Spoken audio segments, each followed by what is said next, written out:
واصل المستشار بالديوان الملكي المشرف العام على مركز الدراسات والشؤون الإعلامية سعود القحطاني كشف سياسات الحكومة القطرية تجاه المملكة وما سعت إليه عبر منصاتها الإعلامية خلال زيارة الأمير محمد بن سلمان ولي العهد لأمريكا ولقائه الرئيس ترامب بعد توليه الرئاسة مباشرة.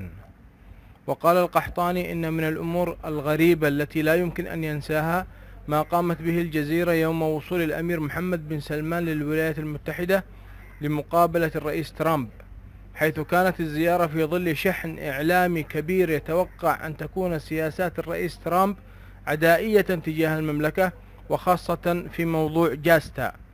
وأضاف: وفور وصولنا للولايات المتحدة فوجئت بأن قناة الجزيرة الإنجليزية تبث تقريرا على رأس كل ساعة بزعم دعم السعودية للإرهاب والتطرف، ويدعي تورط الحكومة السعودية في أحداث 11 سبتمبر وتسببها بمعاناة أسر الضحايا، مشيرا لدعم الحكومة السعودية لما يصفونه بالتيار الوهابي.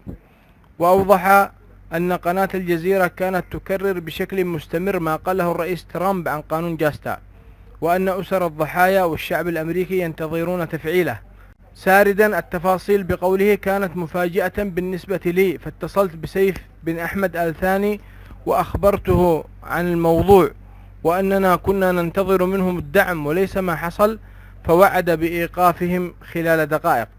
واستطرد القحطاني: كان متحمسا وممتعضا مما حصل، وبعد 3 ساعات اتصلت به مجددا بعد أن لاحظنا تزايد الحملة ولم يرد على الاتصال.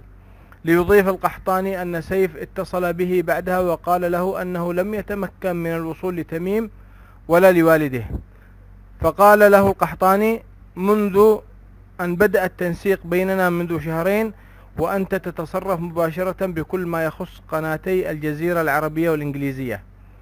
وتابع أنه قام بتذكيره قائلا: حين كنت يا سيف بالرياض وظهر موضوع سلبي وأخبرتك، اتصلت بنفسك على غرفة الأخبار وأمرتهم بالتوقف فورا حالا، وأكثر من مرة اتصلت بك وتم التصرف في غضون دقائق، فلماذا الآن يجب أن تأخذ توجيها؟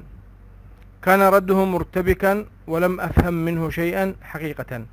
وأكد سعود القحطاني: أرسلت له بعدها بالواتساب رابط موضوع وتقرير تلفزيوني بثته قناة وموقع الجزيرة ولم أعلق، وقال سأتصرف حالا، لكن لم يحصل شيء. واستمرت الحملة طوال الزيارة، وبعد عودتنا اتصل بي وقال أنه تمت إحالة موظفي قناة الجزيرة الإنجليزية للتحقيق.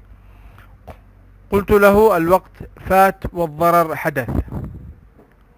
وزاد القحطاني أنه رد عليه برد غريب، وهو أننا بالسعودية لم نعمل شيئا ضد مغرد سعودي، قال أنه من الأحساء، وتكلم عن قاعدة العديد. فقلت له: يا أخ سيف، هناك فارق بين مغرد يعبر عن رأيه الشخصي وبين مؤسسة إعلامية تدار من الحكومة بشكل مباشر. ولكنه أصر على تسليم المغرد، وذكر أن الشيخ تميم مصر على القبض على المغرد وتسليمه لقطر. وقلت له: في حال تم اتخاذ إجراء ضد المغرد فسيكون في المحاكم السعودية.